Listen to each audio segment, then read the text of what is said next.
The best ghost stories in Hindi. Okay cool doll.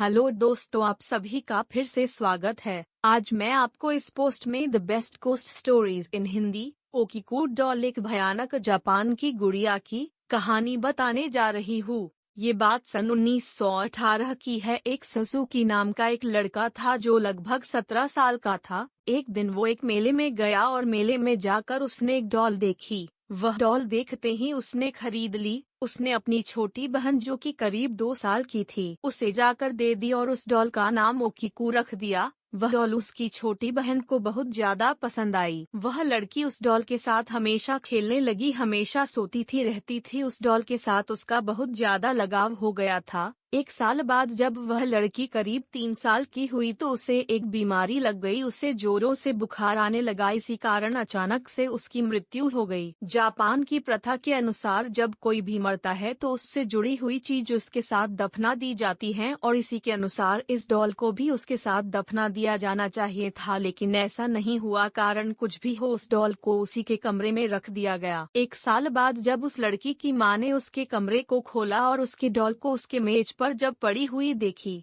उस doll को देखते ही वह हैरान रह गई। आखिर क्यों वह हैरान रह गई? क्योंकि जब वह डॉल खरीद के आई थी उसके बाल उसकी केवल कंधों तक थे और वह बढ़ के उसके कमर तक आ चुके थे। यह देखकर वह बहुत ज्यादा हैरान हुई। उसने अपने पति को भी बुलाया और अपनी बेटी को भी बुलाया, वहीं पूरी बात बताई। उनके परिवार ने यह मान लिया था कि इस डॉल के अंदर उनकी बेटी की आत्मा आ चुकी है और इसी में बसेरा करती है। इसी को देखते हुए उन लोगों ने उस डॉल की किसी इंसान की तरह पालना पोषना शुरू कर दिया। वह हमेशा उस डॉल का ख्याल रखते थे और समय समय पर उसके बाल की कटिंग भी करते थे और जैसे ही उसके बाल कमर तक आते वैसे ही उसको काट के उसे वापस ठीक कर देते थे। कुछ सालों बाद उन्होंने अपना घर चेंज कर दिया, लेकिन वह इस बार इस डॉल को अपने साथ लेकर नहीं गए बल्कि उन्होंने एक मंदिर में से सौंप दिया। उन्होंने इस डॉल को दिखाते हुए मंदिर के पुजारियों को पूरी बातें बताई। पुजारियों ने भी जब यह देखा कि इस डॉल के सच में बाल बढ़ रहे हैं तो उन्होंने इस डॉल को रख लिया।